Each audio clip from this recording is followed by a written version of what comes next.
মিঠির school জীবনের প্রথম পরীক্ষার ফলাফলই আজকে দিয়েছে, সেটাই আমি তোমাদের সাথে শেয়ার করলাম। প্রথম পরীক্ষার নতুন এক্সপিরিয়েন্স, টেনশন তো থাকেই, তবে ওর টেনশন নয়, আমার টেনশন ছিল যে কিভাবে কি করবে না করবে।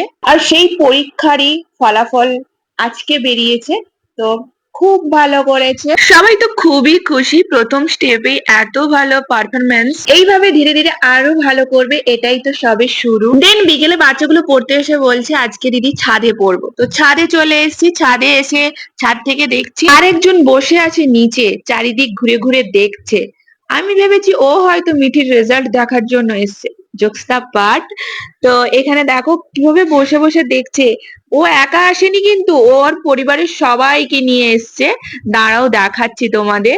এদিকে আমাদের ঝুলু বসে আছে, এই দেখো গাছে ওর পরিবারের সব সদস্য আছে। আমি শুধু এটাই ভাবছিলাম এতজন মিলে গাছে বসে আছে, গাছটা ভেঙে আবার পড়ে না যায়।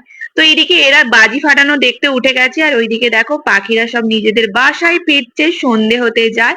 তো এখানে এখনো সবাই এসে পৌঁছয়নি। আর দেখতে দেখতে এইদিকে বিকেল থেকে সন্ধে গড়িয়ে গেল, পুরো ছাদটা অন্ধকারে ঢেকে গেল। প্রকৃতির এই শীতল হাওয়া আর টিমটিমে আলোয় পড়াশুনো চলছে এখন সবার। একটা আলাদাই ভাইব, একদম মজার, শান্ত। পড়তে পড়তে মাঝে মধ্যে ওদের একটাই বক্তব্য, দিদি কখন ছুটি হবে, দিদি এবার বাড়ি যাব।